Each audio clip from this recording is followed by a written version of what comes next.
Assalamualaikum warahmatullahi wabarakatuh. Semangat pagi semuanya. Nah, bagaimana nih kabarnya hari ini? Semoga kalian selalu dalam keadaan sehat dan tentunya selalu bersemangat untuk mengikuti perkuliahan pada hari ini.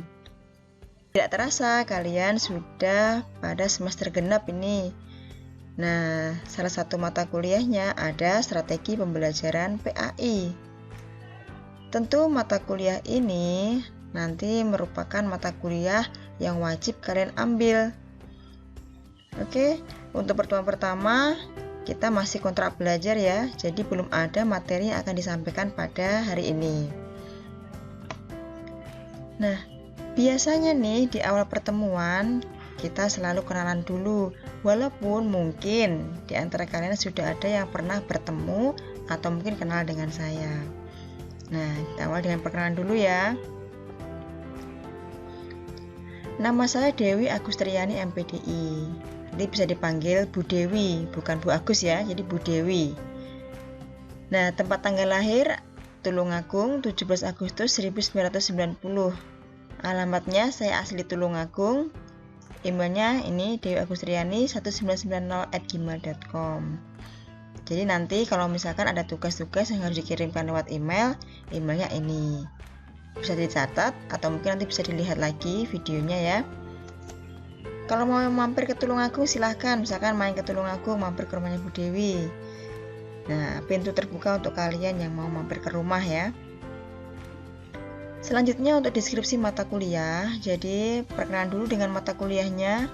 Mata kuliah strategi pembelajaran itu mata kuliah wajib prodi PAI, yang mana kalau mata kuliah wajib itu mahasiswa harus mengambil dan jika tidak lulus harus mengulang. Itu sifat dari mata kuliah wajib ya. Jadi mata kuliah ini memberikan bekal kepada mahasiswa calon guru. Kalian calon guru mempersiapkan pembelajaran yang efektif nantinya. Dan mata kuliah ini termasuk dalam mata kuliah prasyarat yang mempengaruhi pengambilan mata kuliah berikutnya. Jadi mata kuliah strategi pembelajaran ini menjadi prasyarat seperti magang, kemudian kalian micro teaching. Nah, seperti itu mata kuliah strategi pembelajaran adalah prasyaratnya. Kalau kalian sampai tidak lulus mata kuliah ini, berarti nanti tidak bisa mengambil program di magang 3 atau PPL nanti ya. Tidak bisa juga ikut micro teaching. Sehingga pastikan kalian lulus pada mata kuliah ini. Kalau mau lulus ya berarti ikuti arahan, ikuti semua ketentuan-ketentuan yang ada pada mata kuliah ini.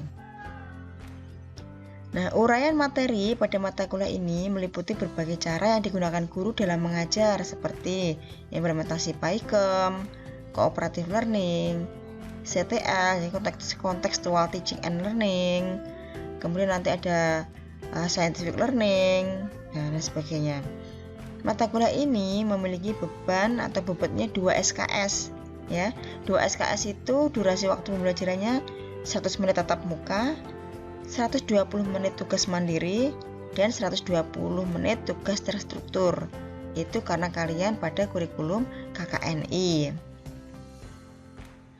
Makanya kalau misalkan perkuliahan tidak hanya di hari itu saja, pasti ada tugas di rumah atau PR lah istilahnya kalau di sekolah ya. Itu pasti ada. Kenapa? Karena memang kalian KKNI, ada tugas mandiri yang harus kalian kerjakan dan tugas terstruktur yang dikerjakan tidak harus tatap muka, begitu. Jadi nanti tujuan pembelajaran pada mata kuliah strategi pembelajaran ini paling tidak kalian bisa menguasai strategi dan pengelolaan kelas yang tepat, sehingga nanti kalian bisa menciptakan kelas yang efektif, nyaman, dan juga kondusif ketika nanti kalian terjun di sekolah beneran ya. Oke, lanjut kita ke kontrak belajar. Kita sepakati agar lancar kuliahnya. Jadi kalau misalkan ini nanti kontrak belajar saya bacakan, saya jelaskan. Jika kalian ingin menambahkan atau mungkin berkomentar tentang kontrak belajar, silahkan komentar di kolom komentar ataupun pada forum chat di e-learning kita. Yang pertama, mahasiswa dinyatakan hadir minimal menuliskan nama dan NIM pada kolom komentar ketika itu dalam bentuk video ataupun mengisi kehadiran pada e-learning. Jadi di e-learning nanti ada kolom ada daftar hadir yang harus kalian isi setiap kali kalian mengikuti perkuliahan. Jadi sebelum kalian mengikuti perkuliahan itu langsung aja isi daftar hadirnya terlebih dahulu daripada nanti lupa ya. Walaupun durasi di e-learning pengisian dari daftar hadir itu mulai jam 7 sampai nanti jam 11 malam. Lama ya durasinya karena kaitannya dengan jaringan dan ada toleransi pengisian daftar hadir. Jadi pastikan kalian mengisi daftar hadir, karena itu juga bagian dari penilaian. Yang kedua, tugas mahasiswa diselesaikan sesuai dengan waktu yang telah ditentukan. Pasti nanti ada deadline-nya, kapan tugas itu harus dikumpulkan. Kalau bisa, jangan menunggu waktu akhirnya, tapi kerjakan ketika kalian mampu dan sudah siap mengerjakannya, walaupun itu belum waktunya dikumpulkan, gitu ya. Lebih cepat lebih baik begitu untuk tugas mahasiswa. Tentu ketika kalian mengerjakan paling awal itu ada prioritas tersendiri, ada nilai tambahan tersendiri. Oh, ini rajin anaknya. Nah, disiplin anaknya begitu. Selanjutnya untuk konsultasi mahasiswa terkait perkuliahan bisa dilaksanakan melalui media WhatsApp atau media lain yang mendukung. Karena untuk e-learning ataupun nanti Google Classroom itu bukan merupakan media komunikasi yang efektif, hanya media penyampaian tugas-tugas. Kalau komunikasi efektif itu biasanya kita menggunakan WhatsApp, telepon langsung gitu itu ya. Selanjutnya nomor 4, pengumpulan tugas dapat via online maupun offline sesuai dengan kesepakatan dengan dosennya. Jadi tugas-tugas itu bisa kalian kumpulkan kalau via online tentu sudah ada istilahnya di situ sudah ada kolom untuk pengiriman tugas misalkan seperti itu. Kalaupun kalian ada masalah jaringan, Bu saya nggak ada laptop misalkan begitu, Bu jaringan di rumah saya sulit, kan bisa mengumpulkannya offline di kantor, datang ke kantor atau mau ke rumah silahkan. Jadi saya tetap melayani online maupun offline jika kalian mau mengumpulkan tugas, sehingga itu tidak terlalu memberatkan kalian bagi yang sulit mendapatkan jaringan atau datanya habis Bu dan sebagainya begitu ya. Lanjut untuk penilaian. Jadi penilaian itu berupa penilaian sikap, pengetahuan, dan keterampilan. Sikap, Bu kita nggak pernah ketemu, lalu sikapnya dari mana kita akan mendapatkan nilai sikap? Sikap itu bisa saya dapatkan ketika di forum chat, kemudian ketika kedisiplinan tugas-tugas, itu bisa dari penilaian sikap itu, jadi penilaian sikap gitu ya. Pengetahuan tentu saya lihat dari tugas-tugas yang saya kumpulkan, bobotnya tugas-tugas yang saya kumpulkan itu. Ini kopi pasta atau kerjakan sendiri, nah seperti itu ya. Kemudian keterampilan, karena ini mata kuliah strategi pembelajaran, tentu penilaian keterampilan itu sangat penting sekali. Keterampilan kalian dalam hal mengajar, dalam hal menguasai setiap materi perkuliahan. Selanjutnya untuk ragam tugas yang diberikan, yang pertama itu presentasi handbook nanti. Jadi tidak ada lagi makalah nanti pada mata kuliah ini. Jadi makalah itu akan digantikan dengan handbook. Handbooknya seperti apa? Nanti ada keterangan tersendiri ya. Saya rasa itu tidak sulit karena ini sudah saya jalankan di semester-semester sebelumnya, di kakak tingkat kalian sebelumnya, dan itu jalannya baik-baik saja untuk handbook. Kemudian UTS. UTS itu berupa video pendek keterampilan mengajar.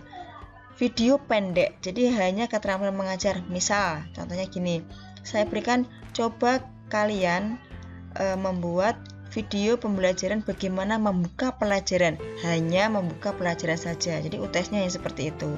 Kalian kirimkan videonya, bisa kalian simpan di drive kalian, kemudian kirimkan linknya, atau di YouTube kalian kirimkan linknya, itu bisa. Itu tugas UTS-nya. Nah kalau UAS itu praktek mengajar yang divideokan. Jadi kalian membuat semacam video pembelajaran full 1 kali pertemuan. Itu untuk UAS. Nah tugas akhirnya itu handbook yang kalian presentasikan tadi menjadi tugas akhir. Jadi 1 handbook itu sudah melengkapi 2 tugas gitu ya. 2 tugas yang pertama untuk tugas harian dan juga tugas akhirnya. Jadi handbooknya nanti dikumpulkan juga, desain sebaik mungkin. Oke, keterangan berikutnya tentang tugas. Jadi ada keterangan tugasnya. Yang pertama untuk handbook, presentasi handbook ini merupakan tugas kelompok ya. Jadi handbook ini merupakan tugas kelompok yang terdiri dari 2 sampai 4 mahasiswa. Masing-masing mahasiswa nanti akan menjelaskan materi sesuai dengan tema yang telah ditetapkan. Contoh, ketika pembelajaran kontekstual atau topiknya tentang CTL, Contextual Teaching and Learning. Masing-masing mahasiswa nanti akan menjelaskan secara bergantian. Namun saya harapkan pergantian itu tidak terlihat. Jadi seolah kalian presentasi di ruang kelas. Misalkan pemateri pertama, perkenalkan anggota saya ini. Kemudian mau memasuki ke pemateri yang kedua. Nah, materi selanjutnya akan disampaikan oleh teman saya. Nih, lalu temannya langsung masuk. Oke, saya akan melanjutkan presentasinya dari siapa tadi, begitu. Jadi, buatlah video itu seluas mungkin sehingga nanti tidak terkesan itu video yang dipotong-potong, gitu. Walaupun kalian pengerjaannya adalah masing-masing mengirimkan video yang diedit, begitu nanti. Penjelasan materi jadikan satu video dan nanti di-share di kelasnya, di-share di di-share di e-learningnya atau dipakai Google Classroom, terserah nanti kita sepakati pakai apa. Nanti kalau bukan di e-learning ya dikirimkan di situ, lalu nanti dikomentari oleh teman-teman. Kalau bisa video itu dibagikan 1 hari sebelum presentasi sehingga nanti teman-temannya bisa memberikan komentar dan juga bisa belajar lebih dulu. Gitu ya untuk presentasi, format presentasi, makalah yang digantikan handbook tadi. Jadi presentasinya selain membuat handbooknya, kalian juga membuat video untuk presentasi. Nah, ketentuan dari handbook, kalau dulu makalah ya, jadi handbooknya nanti menjadi kesatuan dengan tugas presentasi handbook tadi. Ini adalah masing-masing dari kalian mungkin akan membuat materi. Nah, materi itu dijadikan satu. Kemudian dibuat handbook minimal 10 halaman. Jadi total halamannya minimal ada 10 halaman. Referensi minimal 5 buku atau jurnal. Jadi minimal referensi itu 5 dari buku atau jurnal dari penelitian begitu. Disajikan dengan cover awal dan akhir yang indah. Jadi seperti buku ya. Handbook jadi buat seperti buku yang berukuran A5 ya. Makalah itu dijadikan 2, jadi ukurannya kecil.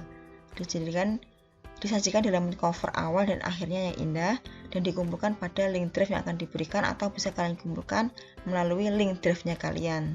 Nanti terserah kalian bagaimana menatanya yang menurut kalian itu mudah gitu. Itu untuk handbook. Jadi referensi minimal 5 buku, 5 jurnal gitu ya. Jadi nanti supaya handbook yang kalian sajikan itu memang benar-benar ada referensi yang valid. Nah, kemudian UTS itu dalam bentuk video pendek seperti yang saya sampaikan tadi. Jadi video pendek ini bagian-bagian dari keterampilan mengajar, bukan video full mengajar ya. Jadi hanya keterampilan apa gitu nanti. Nanti cara acak saya akan berikan ke kelas kalian. Seperti tanya jawab secara lisan begitu ya. Namun kalian menjawabnya juga secara lisan menggunakan video tadi. Durasi videonya antara 3-5 menit. Nah, video nanti akan dikirimkan ke Google Drive yang telah disediakan ataupun videonya dikirimkan linknya dari YouTube yang kalian punya atau Drive yang kalian punya. Jadi bisa, boleh saja itu. Untuk UAS-nya, nah UAS itu merupakan tugas individu. Jadi kalian nanti membuat video pembelajaran online, pembelajaran PAI. Bagaimana cara kalian mengajar PAI? Nanti materinya apa? Kemudian strategi apa yang kalian pilih? Diberikan keterangan, kemudian dikirimkan videonya. Tema belajarnya bebas, jadi kalian bisa mengambil MTS atau jenjang MA. Begitu. Lengkap dari keterampilan awal sampai keterampilan akhir pembelajaran, mulai membuka pelajaran sampai pada menutup pelajaran. Durasinya 5-10 menit. Nah, seperti tugas video pendek tadi, videonya bisa dikirimkan via Google Drive. Nanti silahkan dikirimkan linknya atau kalian bisa menggunakan Google Drive yang saya miliki, nanti saya berikan linknya. Mana yang mudah untuk kalian, begitu ya. Untuk tugas UAS atau video pembelajaran. Nah, ini bobot penilaiannya. Bisa kalian perhatikan. Untuk resitasi handbook dan presentasi tadi ada 20%. Alternatif kehadiran dan keaktifan. Jadi kehadiran kalian, keaktifan kalian dalam mengikuti diskusi itu juga bagian dari penilaian. Bobotnya 20%. Nah, UTS keterampilan pendek tadi itu 20%, UAS-nya itu 40%. mengingat UAS itu 40%, maka kerjakan dengan sebaik-baiknya, dipersiapkan dari awal untuk membuat video pembelajaran secara online gitu. Baik itu. Nah, sekarang tampilan perkuliahan, topik-topik perkuliahan kalian. Yang pertama, kontrak belajar itu hari ini ya. Minggu depan itu konsep dasar strategi pembelajaran. Ketiganya ini pendekatan dan model pembelajaran PAI, sampai nanti yang seperti ini, nanti bisa kalian baca sendiri atau bisa akan share nanti PPT-nya. Nah, untuk kontrak belajar hari ini ya. Kemudian minggu depan konsep dasar strategi pembelajaran itu masih saya yang menyampaikan. Jadi yang kuning-kuning ini saya yang menyampaikan, minggu depan masih saya yang menyampaikan materi. Nah, baru minggu depannya lagi mulai dari pembagian kelompok. Setelah ini nanti akan saya berikan kelompok-kelompok tugas-tugas mulai handbook lebih dahulu.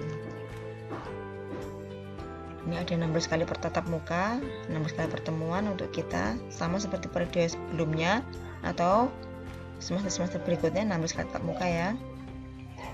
Oke, untuk hari ini saya rasa cukup ya. Jadi kalian harus jaga kesehatan, jaga hati, jaga pikiran. Nah, karena kondisi pandemi seperti ini, semuanya upayakan se-happy mungkin. Jadi segala sesuatu itu akan terasa mudah jika kita mau berusaha, dan terasa ringan jika kita ikhlas dalam mengerjakannya. Jadi niatkan kuliah kalian itu sebagai salah satu bentuk ibadah yang nanti insya Allah akan mendapatkan keberkahan begitu. Oke, sampai ketemu minggu depan, tetap semangat ya. Dari saya akhir kalam, wassalamualaikum warahmatullahi wabarakatuh.